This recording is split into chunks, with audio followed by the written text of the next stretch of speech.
Bismillahirrahmanirrahim. Assalamualaikum warahmatullahi wabarakatuh.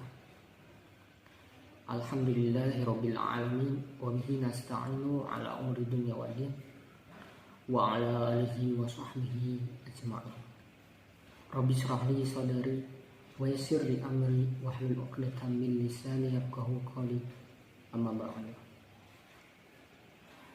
Pertama-tama marilah kita panjatkan puji beserta syukur kehadirat Allah Subhanahu wa taala yang mana berkat karunia-Nya kita masih diberikan suatu kenikmatan, kesehatan,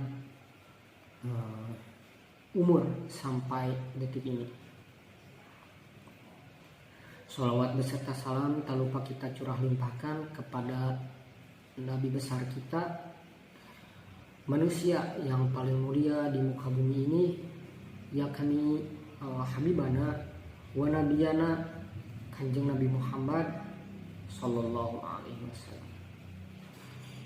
Tak lupa kepada keluarganya, kepada sahabatnya, kepada para tabi'in dan tabi'atnya.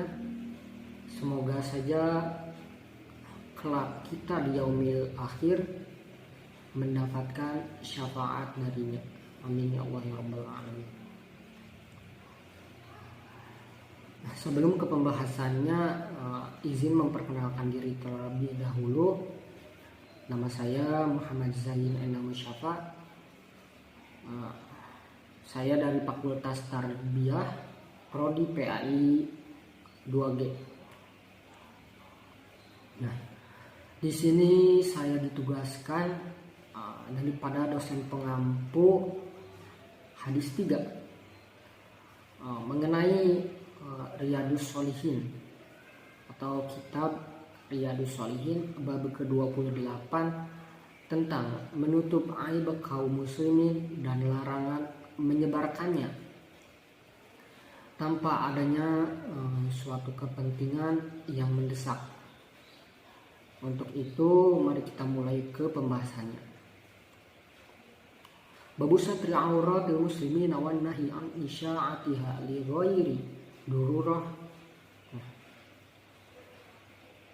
Bab ini tentang siter, itu artinya menutup aurat orang muslimin.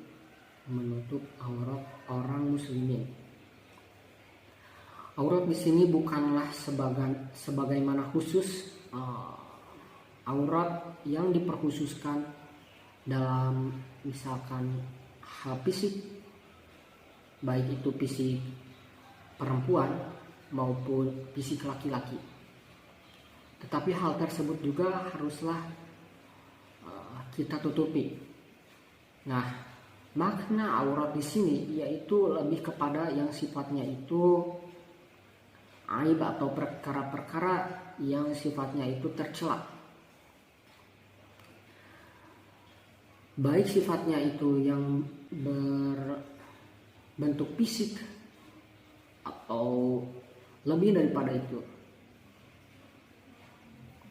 Aib dalam hal perilaku, sifat, sikap, atau perbuatan misalkan perbuatan kemaksiatan, perbuatan kemungkaran, atau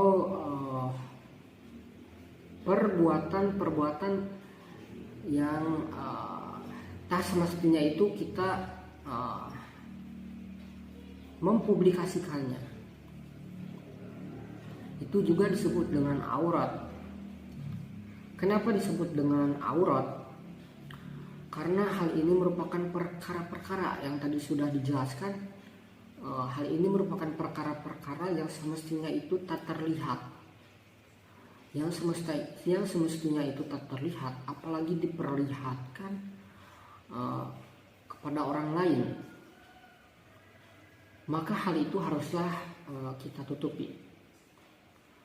Baik aib yang berhubungan dengan diri kita sendiri maupun aib yang berhubungan dengan orang lain misalnya.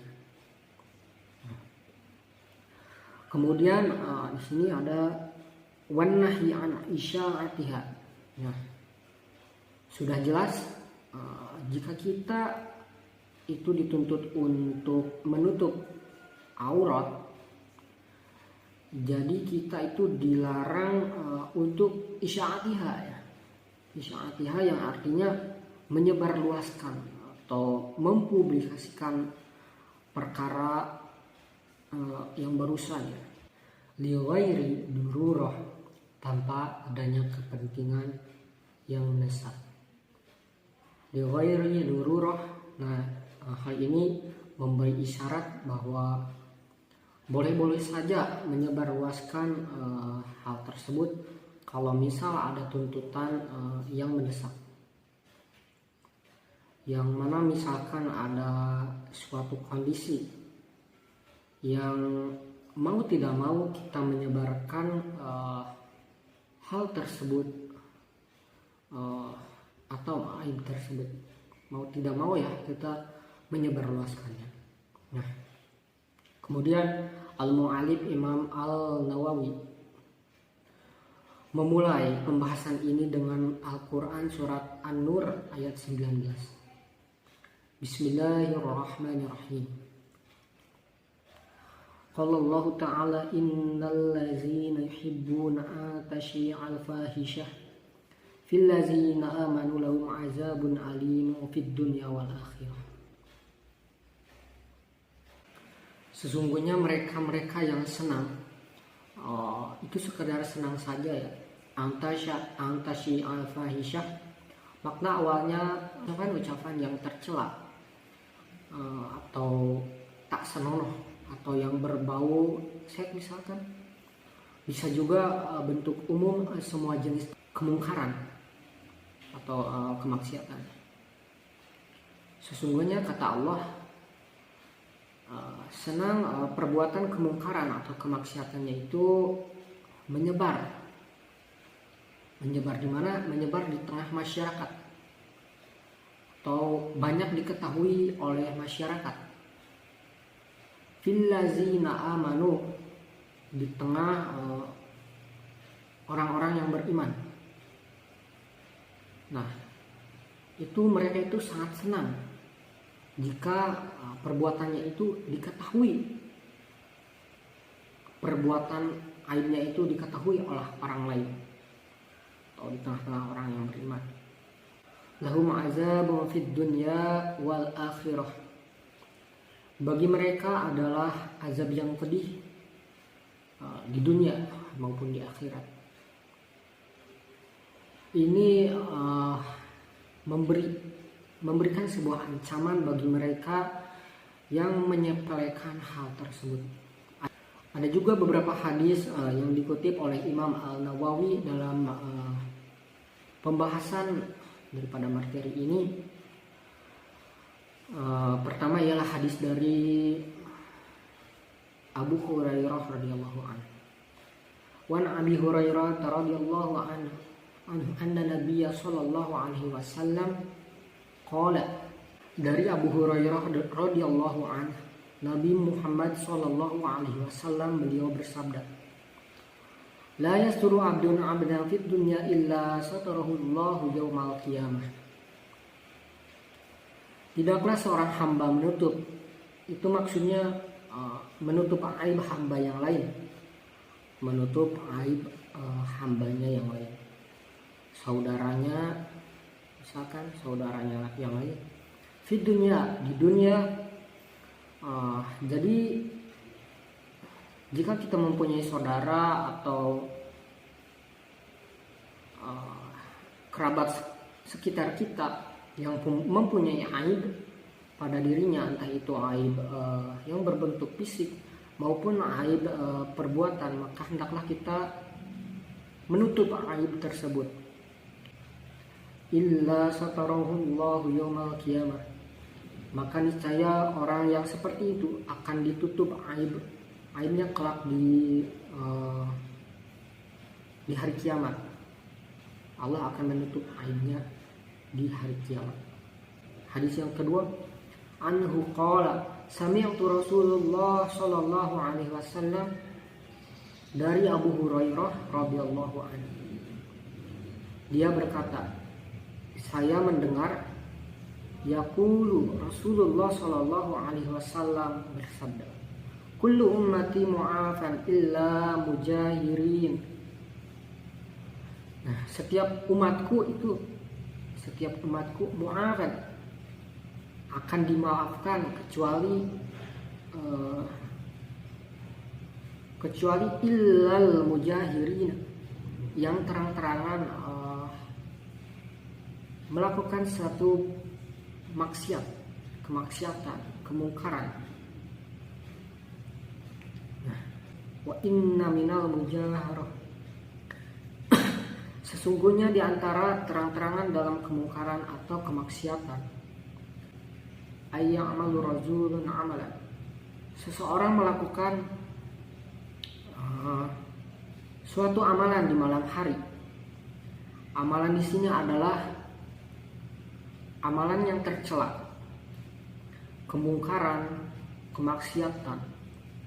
Nah, tsumma yusbihu wa qad satarahu Allahu alaihi fayaqul, kemudian di pagi harinya sebenarnya itu Allah sudah menutup aibnya. Fayaqul, namun dia sendiri malah ngomong, Allah itu sudah menutup aibnya di pagi hari, tetapi ia malah ngomong, ya fulan, hai fulan, amil tu barihata kaza wa kaza, saya tadi malam telah melakukan begini dan begini. Nah, sudah jelas Allah itu sudah menutup aibnya di pagi harinya, yaitu Allah sudah menutup aibnya di pagi harinya, tapi ia malah ngomong, hai fulan, saya tadi malam telah melakukan begini dan begini. Waqad bata yasturuhu rabbuhu wa yusbihu yaksifu sitrallah, sepanjang malam Allah sudah menutup aibnya, tapi di pagi harinya justru ia membuka apa yang telah ditutupi oleh Allah Subhanahu wa taala. Kemudian hadis yang ketiga yaitu wa anhu anin nabi sallallahu alaihi wasallam qala, dari Abu Hurairah radhiyallahu anhu, dari Nabi sallallahu alaihi wasallam, beliau bersabda, idza zanatil amatu fatabayyana zinaha falyajlidhal hadda. Jika seseorang budak perempuan itu berzina,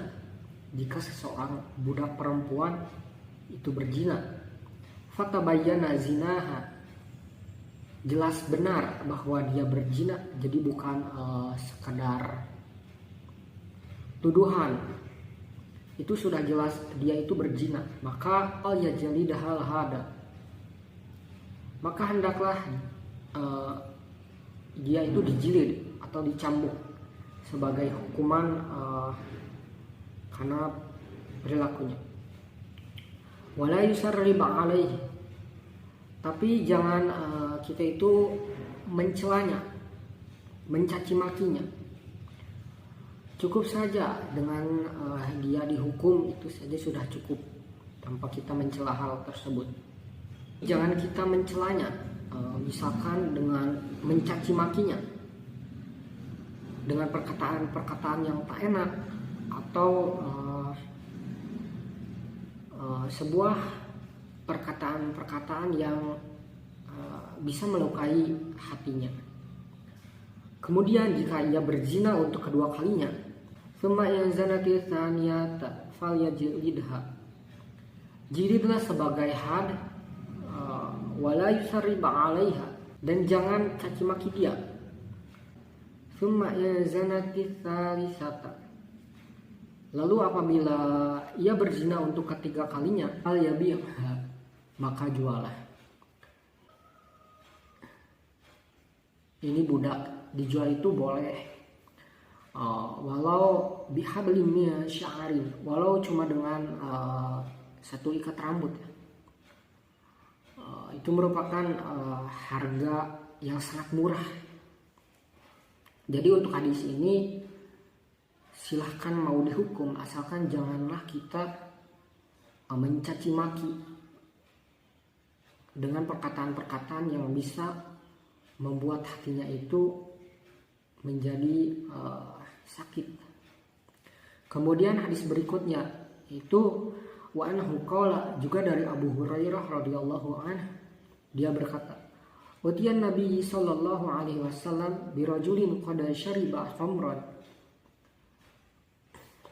Didatangkan kepada Nabi sallallahu alaihi wasallam seorang lelaki yang telah minum khamran. Didatangkan kepada Nabi sallallahu alaihi wasallam seorang laki-laki yang telah meminum khamr. Ketahuan minum khamr. Qala idribuhu, maka kata Rasul, cambuklah. Kata Rasul itu cambuklah. Qala Abu Hurairah, maka Abu Hurairah berkata, faminna daribu biyadihi wa daribu bina'alihi. Di antara kami itu ada yang memukulnya dengan tangannya, ada juga yang memukulnya itu dengan sendalnya. Wadoribu bisaubihi, ada juga yang memukulnya itu dengan bajunya. Yang pertama ada yang dengan tangannya, ada yang dengan sendalnya, ada juga yang dengan bajunya. Falamma sarafa qala ba'dul qaumi, ketika sudah selesai dipukul, sebagian orang ada yang berkata, ahzakallah, semoga Allah menghinakanmu. Qala, maka beliau bersabda, la taqulu hakaza, jangan kamu bilang seperti itu. La tu'inu alaihi syaitan.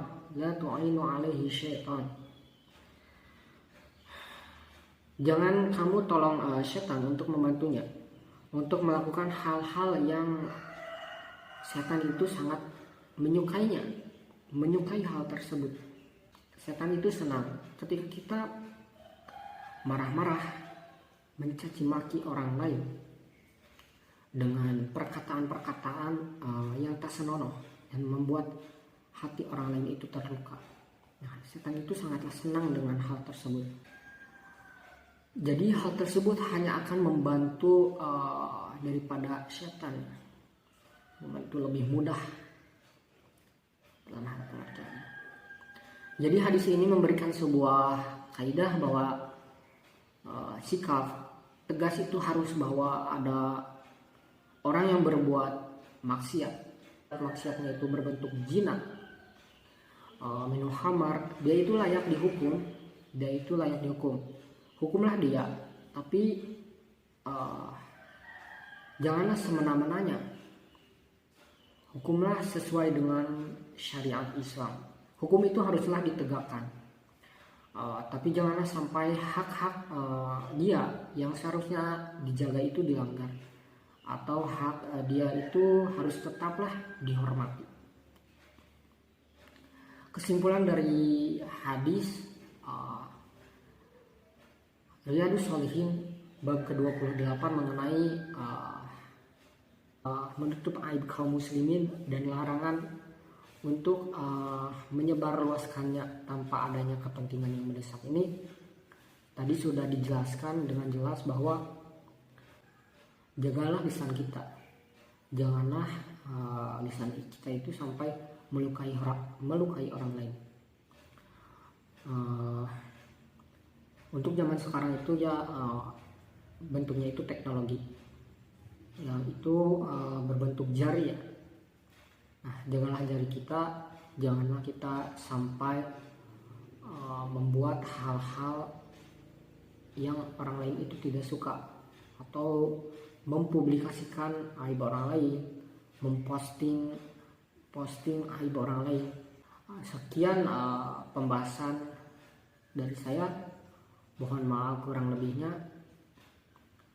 Wassalamualaikum warahmatullahi wabarakatuh.